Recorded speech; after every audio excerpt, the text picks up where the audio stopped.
Selamat pagi untuk kita semua. Selamat hari Minggu. Kasih Tuhan ada di atas kita. Keluaran 32 ayat 7 sampai 14 menjadi bagian yang akan kita renungkan hari ini dengan tema yang telah ditetapkan, Tuhan mengingat janjinya. Na kilalay puang tu pangaluna. Jemaat Tuhan, saya kira kita semua tahu bahwa di TV-TV sekarang ada banyak demonstrasi mahasiswa dan juga kelompok-kelompok tertentu untuk meminta agar BBM turun.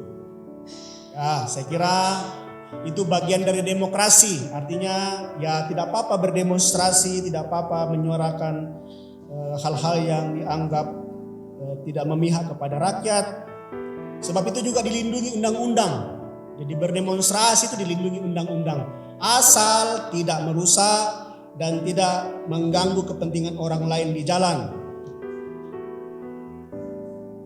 Banyak orang berdemonstrasi, banyak orang melakukan demo kepada pemerintah dan melibatkan sekian ribu orang mahasiswa. Belum tentu bahwa kalau orang banyak melakukannya itu berarti tindakan itu atau isinya sudah benar. Maksudnya begini, karena ada juga yang ada juga kepentingan-kepentingan tertentu diletakkan orang-orang tertentu di dalam demo-demo itu. Di dalam demo-demo. Jadi tidak semua yang orang lakukan, orang banyak lakukan itu benar. Belum tentu yang banyak itu benar. Dan juga belum tentu yang sedikit itu salah. Nah, kalau kita melihat pembacaan kita hari ini di dalam Keluaran itu, nanti kita hubungkan.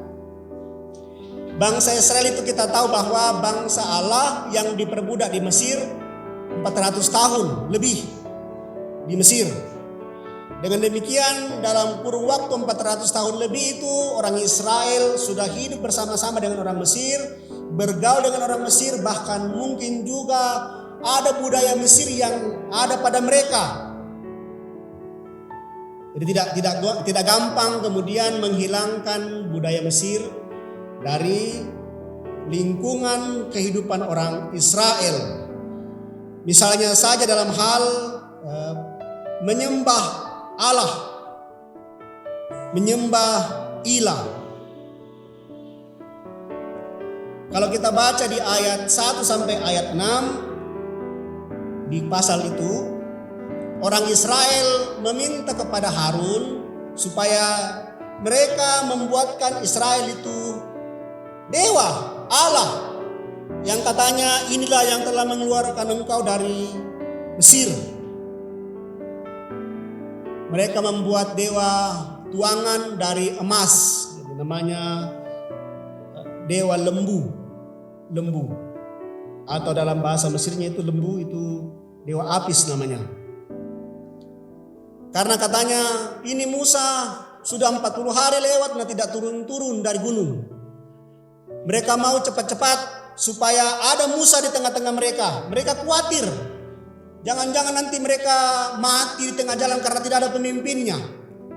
Padahal kalau kita lihat sebenarnya Tuhan tetap ada bersama-sama dengan mereka karena ada tiang api dan tiang awan menyertai mereka.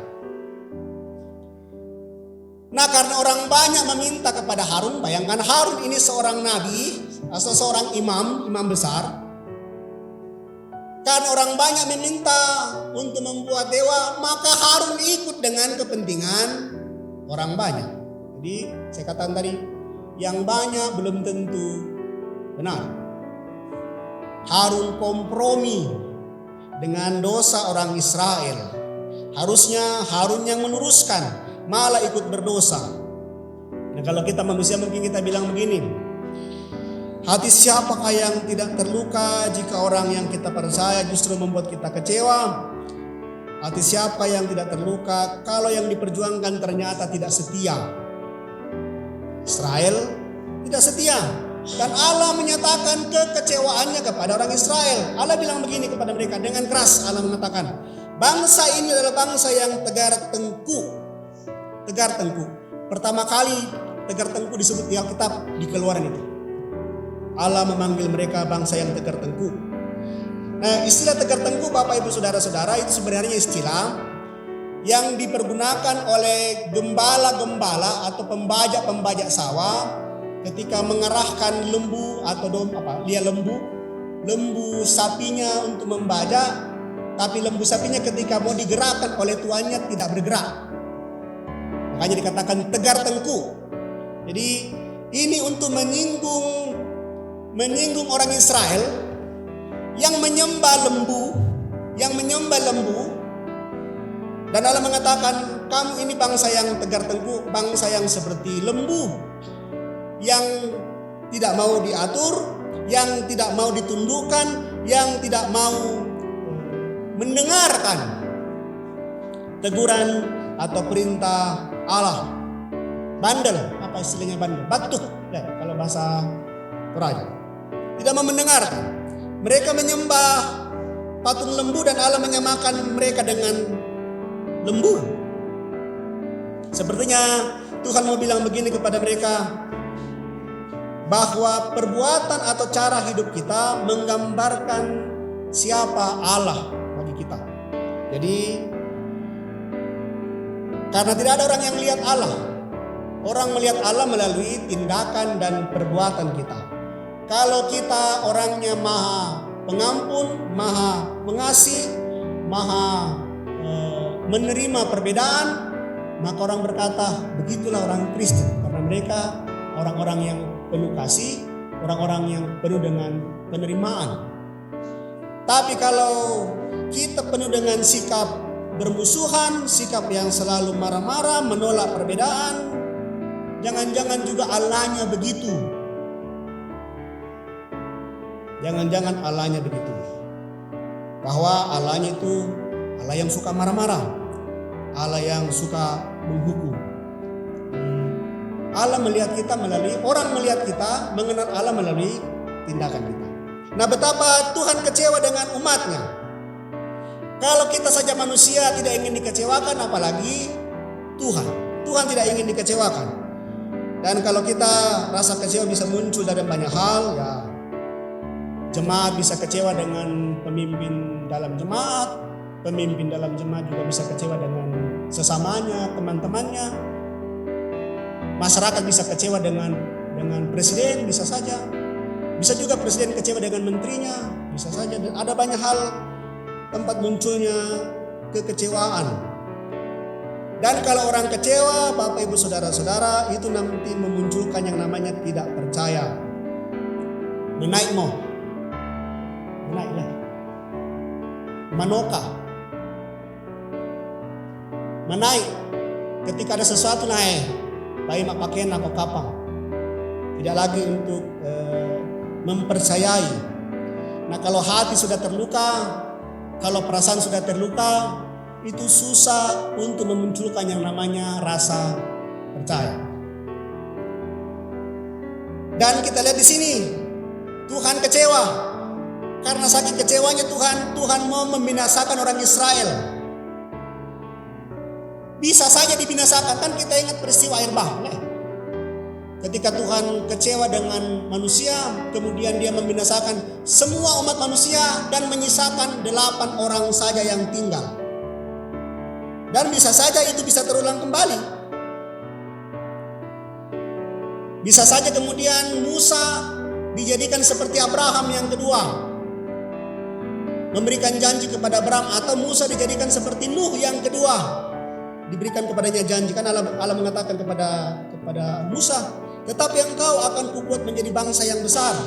Jadi ada janji kepada Musa, biarkan iku kupatete mintu na teto Israel akim kupate. Nah, iko Musa laku jadikan bangsa yang besar. Bisa saja begitu. Kalau Allah sudah begitu kecewa dengan Israel. Tapi ternyata ketika saya baca-baca ini bagian, rupanya begini. Ketika Tuhan berkata kepada Musa, oleh sebab itu biarkanlah aku supaya murkaku bangkit terhadap mereka dan aku akan membinasakan mereka. Sebenarnya pada waktu Allah berkata itu, Allah bilang begini kepada Musa, Musa segera bertindak, lakukan sesuatu sebelum saya memusnahkan mereka. Artinya ada kesempatan. Musa dipanggil Tuhan untuk kembali mengingatkan, oh Musa, pakilah itu toh Israel sebelum kuhapuskan mereka. Allah meminta Israel untuk bertobat. Kalau kita baca di dalam Lukas tadi, Lukas 15, betapa sukacitanya sorga. Sorga bersukacita karena satu orang yang bertobat. Jadi Tuhan meminta kepada Musa, kasih ingat mereka supaya mereka bertobat. Sebab Tuhan pasti mengingat perjanjiannya. Tuhan tidak ingin kita binasa. Nah, memang di sini ada Harun, kan saya katakan tadi ada Harun yang mendampingi mereka ketika Musa menghadap Tuhan, tapi ya Harun memang salah. Harun sudah berdosa. Harun jatuh dalam keberdosaan dengan orang Israel. Tapi masih ada Musa. Masih ada pemimpin yang lain. Pemimpin yang satu mungkin sudah berdosa, tapi pemimpin yang lain masih ada memberikan harapan. Jadi ada Musa yang memberikan pertolongan. Jadi kita belajar bahwa pertama, tidak bisa takwa disamaratakan semua ya ke rusak itu bisa pasti mintun atau rusak nasang. Kalau ada yang satu salah, orang mengatakan, nah susi nasang memangnya to. Tidak bisa disapu rata. Musa beda dengan Harun. Dengan demikian masih ada orang yang bisa memberikan harapan, masih ada orang yang benar-benar jujur bekerja, masih ada orang yang melakukan perintah sesuai dengan komitmennya, sesuai dengan janjinya. Jadi kalau mungkin kita kecewa, orang tua kecewa, orang-orang yang bekerja di pemerintahan kecewa dengan sesuatu, tentu Tuhan masih menyiapkan satu harapan di tempat yang lain. Tuhan pasti tetap memberikan sukacita di tempat yang lain. Mungkin kita kecewa karena harga minyak naik. Wah enak, taruh kendek mati ali bensin. Jadi kendek nasang itu apa? Kan? Tapi Tuhan masih sedia memberikan berkat di tempat yang lain. Mungkin saja Tuhan memberkati kehidupan kita dengan memberikan kita berkat-berkat yang lebih banyak. Bisa saja begitu. Kan Tuhan. Ini kan Tuhan. Kalau di sini mungkin hujan, di tempat lain pasti ada yang kering.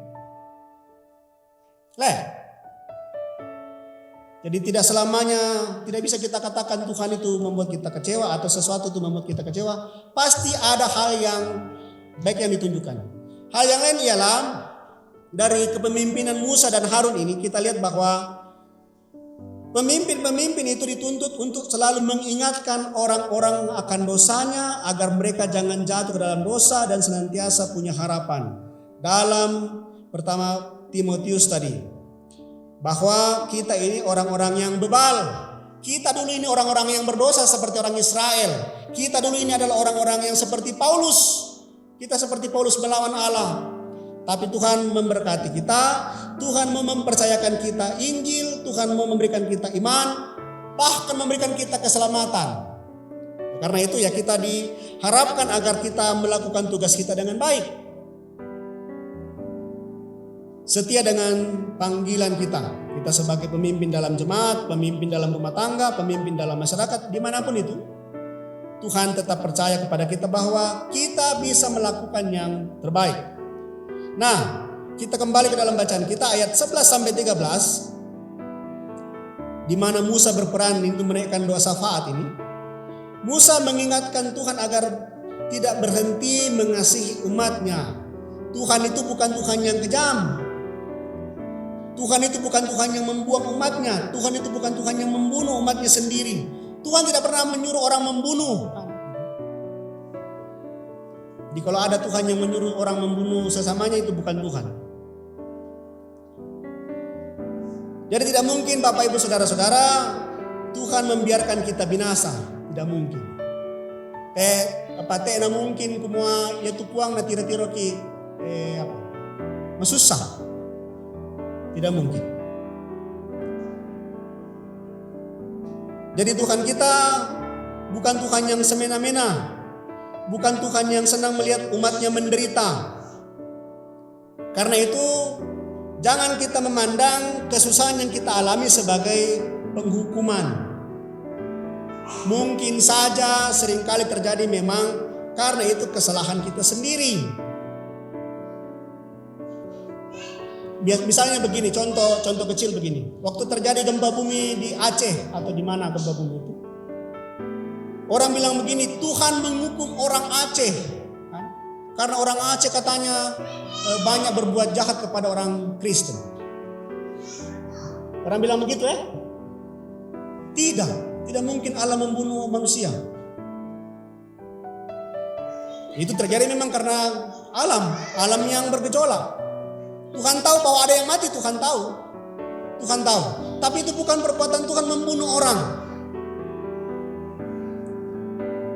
Kalau saya mungkin naik motor, misalnya saya pulang ke Parepare terus ternyata di jalan raya saya jatuh dan saya mengatakan mungkin Tuhan sudah menghukum saya, keliru.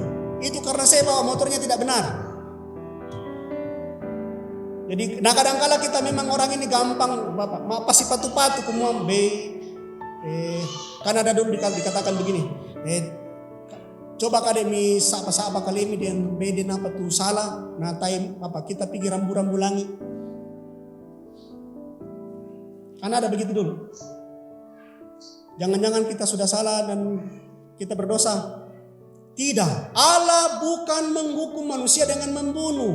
Memang pernah terjadi Allah membunuh manusia ketika air bah menghanguskan manusia.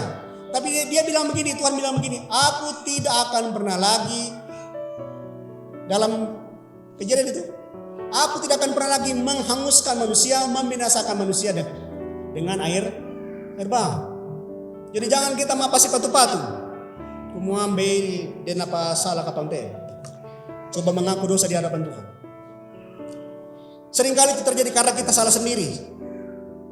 Nah, kalaupun ternyata kita dalam pergumulan hidup yang berat, kita ada dalam penderitaan, percaya bahwa Tuhan mengingat janjinya. Tuhan mengizinkan kita menderita, tapi Tuhan tidak meninggalkan kita dalam penderitaan. Tuhan tetap pegang janjinya. Yesaya 6:46 bilang begini, sampai masa tuamu, aku tetap dia. Dan sampai masa putih rambutmu, aku menggendong kamu. Aku telah melakukannya dan mau menanggung kamu terus. Sampai selama-lamanya. Aku mau memikul kamu dan menyelamatkan kamu selama-lamanya. Tidak dibilang sebentar saja baru nanti dilanjutkan lagi. Tidak, seterusnya.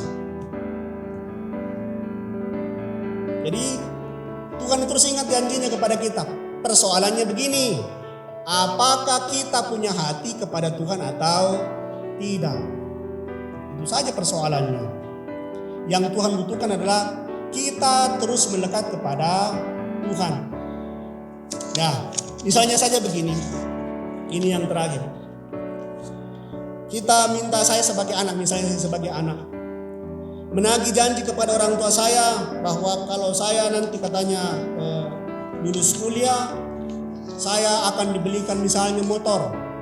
Tapi ternyata kuliah saya tidak selesai, nilai saya anjlok semua, tidak ada yang bagus-bagus di situ. Apakah mungkin orang tua saya mewujudkan janjinya? Tidak mungkin. Tuhan pasti memberikan janjinya kepada kita kalau kita setia. Kalau tidak setia, kenapa Tuhan mau memberikan kita janjinya? Tidak mungkin. Tidak adil namanya itu. Masa Tuhan memberikan janjinya kepada orang yang tidak setia, sementara ada yang setia ini tidak pernah dikabulkan? Kan tidak mungkin. Itu bohong namanya. Allah itu maha adil. Dia maha adil. Karena itu Bapak Ibu Saudara-saudara, ya tidak apa-apa juga kita mengingatkan janji Tuhan kepada kita. Bahwa kalau kita berdoa, Tuhan ingat janjimu kepadaku, bahwa Engkau akan menyelamatkanku, tidak masalah kita ingatkan kepada Tuhan. Karena memang Tuhan sudah bilang, aku sudah berjanji. Bukan kita memenangi Tuhan, bukan Tuhan itu lupa atau ingkar janji. Tapi supaya kita tetap ada dalam kasih-Nya. Kita dijaga dengan kasih-Nya, kita diberkati dengan kasih-Nya.